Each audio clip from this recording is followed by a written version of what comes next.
Welcome back everybody. आज के इस साइकोलॉजी कीवर्ड वीडियो में मैं आपसे बात करने वाला हूँ रीइंफोर्समेंट या फिर सुदृढ़ीकरण। इसको हिंदी में पुनर्बलन भी कहते हैं। ये कीवर्ड्स आपके लर्निंग यानी अधिगम चैप्टर से हैं, तो आप इसे समझें। आज मैं आपको इसके टाइप और डेली लाइफ के कुछ एग्जाम्पल्स बताऊँगा। अगर आप साइकोलॉजी में कुछ नया सीखना चाहते हैं, साइकोलॉजी में आप नए हैं, तो आप साइकोलॉजी वोकेबलरी को इम्प्रूव करें और मेरे साथ इस साइकोलॉजी की वर्ड सीरीज से जुड़े रहें। मैं आपको आने वाले समय में कुछ ऐसी और भी चीज़ें सिखाऊंगा। हम देखते हैं कि रीइंफोर्समेंट क्या है। रीइंफोर्समेंट जिसे हिंदी में पुनर्बलन या सुदृढ़ीकरण कहते हैं। मैंने यहाँ पर हिंदी में केवल सुदृढ़ीकरण लिखा हुआ है, बट आप ध्यान रखें कि रीइंफोर्समेंट को पुनर्बलन भी कहा जाता है। ये क्या है? Reinforcement refers to a process that increase the likelihood of certain behavior being repeated. Reinforcement में एक ऐसी प्रक्रिया को किया जाता है जिसके माध्यम से किसी निश्चित व्यवहार को दोहराने की संभावना हो। हम यही कोशिश करते हैं कि किसी व्यवहार को दोहराया जाए। अब एक बात समझिए, लाइफ में अगर हम जीवन की बात करें, जीवन में जो बेसिकली फंडा है वो तो सीखने का है ना, कि हम सीखते क्या हैं। तो सीखने में कई सारी चीज़ें होती हैं, तो कुछ चीज़ों को सिखाने के लिए कुछ ऐड करना पड़ता है और कुछ चीज़ों को सिखाने के लिए कुछ हटाना पड़ता है। तो ये अलग अलग चीज़ें हो जाती हैं। बट रीइंफोर्समेंट है, उसका जो सिंपल मतलब है वो ये है कि किसी डिजायरेबल बिहेवियर को रिपीट किया जाए, यानी जो व्यवहार वांछनीय है वो दोबारा हो, इसकी संभावना को बढ़ाया जाए।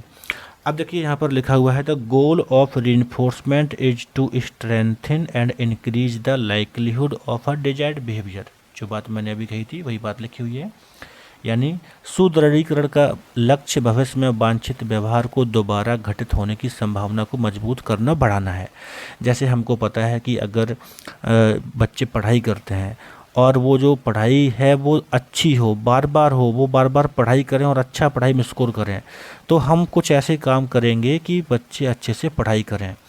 तो उसमें हम क्या करते हैं, हम कभी कभी बच्चों को अप्रिशिएट करते हैं, प्रशंसा करते हैं, कभी इनाम देते हैं, है ना। ऐसा क्यों करते हैं? क्योंकि हम इनाम देकर उनको रीइंफोर्स करते हैं ताकि वो दोबारा से पढ़ाई करें।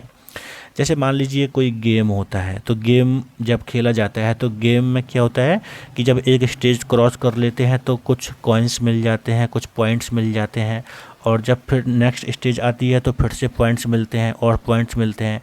तो क्या है कि वो पॉइंट्स एज ए रिवार्ड जो दिया जाता है, उसका मकसद क्या है कि बिहेवियर फिर से हो, यानी कोई पर्सन फिर से गेम समझ गया का सिंपल मतलब जाए, उसके लिए क्या किया जाना है।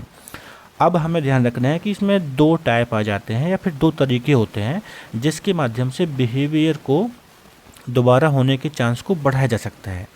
तो इसमें एक तो आता है पॉजिटिव रीइंफोर्समेंट, एक आता है नेगेटिव रीइंफोर्समेंट। पॉजिटिव रीइंफोर्समेंट में हम कुछ ऐड करते हैं ताकि बिहेवियर दोबारा से हो, ठीक है। और नेगेटिव रीइंफोर्समेंट में हम कुछ हटा देते हैं ताकि बिहेवियर फिर से दोबारा से हो। यानी चाहे पॉजिटिव रीइंफोर्समेंट हो या फिर नेगेटिव रीइंफोर्समेंट हो, दोनों का जो लक्ष्य है वो लक्ष्य ये है कि व्यवहार को दोबारा से होने दिया जाए, व्यवहार को होने की संभावना को बढ़ाया जाए। फिर से सुन लीजिए, चाहे पॉजिटिव रीइंफोर्समेंट या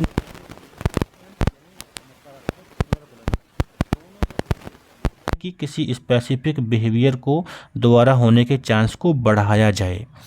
जैसे अभी मैं आपको कुछ डेली लाइफ के एग्जांपल दूंगा, लेकिन उसके पहले अगर मैं और भी जो डेली लाइफ की बात है मैं करूं, जैसे आप देखते हैं कि आप मार्केट में जाते हैं तो कई बार देखा होगा कुछ ऐसे ब्रांड होते हैं जो आपको शॉपिंग करने पर कूपन देते हैं, और कूपन देने का उनका जो एक तरीका होता है वो क्या बोलते हैं कि आज आप 5000 की शॉपिंग करिए और ये कूपन पाइए, और अगर इस तरह से आपने 10 कूपन पा लिए तो 10 कूपन के बाद आपको फिर से 5000 की शॉपिंग करने का मौका फ्री में मिलेगा।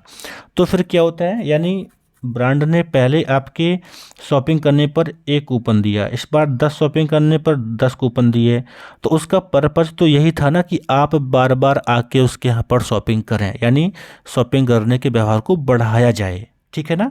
तो ये पॉजिटिव इन्फोर्समेंट हो गया। तो अब मार्केट में तो यही चल रहा है ना, अगर आप गौर से देखेंगे तो हर जगह आपको इनाम दे रहे हैं, कुछ डिस्काउंट देते हैं, कुल मिला के वो आपके बिहेवियर को बढ़ाना चाहते हैं ताकि पर्टिकुलर ब्रांड पर आज जाकर शॉपिंग करें। तो अब यहाँ पर हमें देखना है, ऐसे ही हमारी खुद की डेली लाइफ में यही तो हो रहा है। हम सोशल मीडिया पर जाते हैं तो सोशल मीडिया को देखो ऐसे तो डिज़ाइन किया गया है, आपने फ़ोटो अपडेट किया, फिर कुछ लोगों ने इसे लाइक कर दिया तो अच्छा लगता है, फिर से करना चाहते हैं, है ना। आप छोटे बच्चों के बारे में देखेंगे, छोटे बच्चे जो होते हैं वो उसी बिहेवियर को करना चाहते हैं जो उनको अच्छा लगता है, और वो बार बार अच्छा लगता है, फिर वो करना चाहते हैं, आगे बढ़ते हैं, है ना। तो ये चीज़ें तो साइकोलॉजी की हैं, और साइकोलॉजी तो डेली लाइफ में होती है, और इन्हीं से मानव का व्यवहार का निर्माण होता है। तो ये सब चीज़ें आपको समझनी है।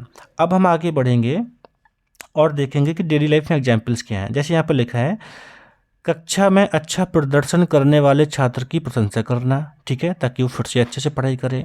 और लिखा है कि offering a bonus at work, अगर किसी कंपनी में कर्मचारी किसी पर्टिकुलर डेडलाइन के पहले ही काम कर लेते हैं तो उन्हें बोनस मिलता है, ताकि वो फ्यूचर में फिर से काम को समय पे पहले से करें, है ना। यानी यहाँ पर कंपनी चाहती है कि उनका ये जो जल्दी से काम करने का व्यवहार है ये बना रहे, ठीक है।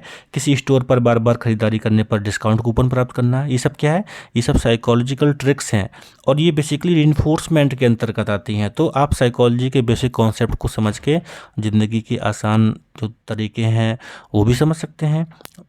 अब इसके बाद देखिए, यहाँ पर लिखा हुआ है नेगेटिव रिइंफोर्समेंट। तो मैंने कहा था कि नेगेटिव रिइंफोर्समेंट क्या होता है कि हम ऐसे किसी चीज़ को हटाना चाहते हैं जो व्यवहार के होने में प्रॉब्लम क्रिएट कर रहा हो, और ताकि वो व्यवहार फिर से हो, इसलिए हम कुछ हटाते हैं। जैसे अगर हमें हेडेक हो रहा है तो हेडेक को हम हटाना चाहते हैं, उसके लिए हम क्या करते हैं, पेन किलर लेते हैं। अगर एक बार पेन किलर को लेने से हेडेक कम होता है तो हम दोबारा से पेन किलर लेना चाहेंगे, है ना। ये सिंपल फंडा है। तो ऐसे ही जैसे यहाँ पर दूसरा एग्जाम्पल लिखा हुआ है कि हम कार में जब बैठते हैं ना, तो कार में अगर सीट बेल्ट नहीं यूज करते हैं तो क्या होता है, बीपिंग की आवाज़ आती है, और उस बीपिंग की आवाज़ से बचने के लिए हम क्या करते हैं, सीट बेल्ट लगा लेते हैं, ठीक है। तो लिखा हुआ है कि fastening a seat belt to stop a car's annoying beeping sound, car के एक कष्टप्रद बीपिंग ध्वनि से बचने के लिए हम सीट बेल्ट को पहन लेते हैं।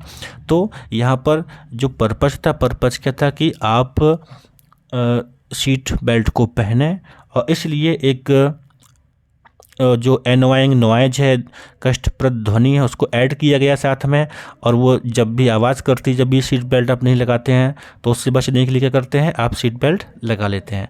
तो यानी इस कंडीशन में, इस एग्जाम्पल में क्या हुआ कि जो बीपिंग साउंड था उससे उसको आप रिमूव करने के लिए बिहेवियर कर लेते हैं, ठीक है। तो इस तरह से आपको ध्यान रखना है कि रिइंफोर्समेंट, जिसे हिंदी में पुनर्बलन कहते हैं, उसका एक मकसद होता है किसी डिजायरेबल बिहेवियर को बढ़ाया जाए, और ये पॉजिटिव रिइंफोर्समेंट और नेगेटिव रिइंफोर्समेंट के माध्यम से किया जाता है। इसे आप अच्छे से अपने स्तर से सोचिए, अपने जीवन में अपने व्यवहार को सोचिए, और सोचिए कि आपने क्या कैसे सीखा है, तो निश्चित ही आपको बेहतरीन तरीके से समझ में आएगा, और आप खुद से इसे समझकर दूसरों को भी कुछ चीज़ों को सिखाने में हेल्प कर सकते हैं। और बेसिकली इन चीज़ों का काउंसलिंग में यूज होता है। जब हम काउंसलिंग करते हैं किसी की, तो उस टाइम पर अगर हम किसी में कोई नया बिहेवियर डेवलप कराना चाहते हैं तो बेसिकली ये चीज़ें यूज की जाती हैं। सो थैंक यू, आप मेरे साथ जुड़े रहें, ऐसे ही हम कुछ नई चीज़ों को सीखते रहेंगे। मिलते हैं अगले वीडियो में, और इसका PDF आपको टेलीग्राम पर मिल जाएगा।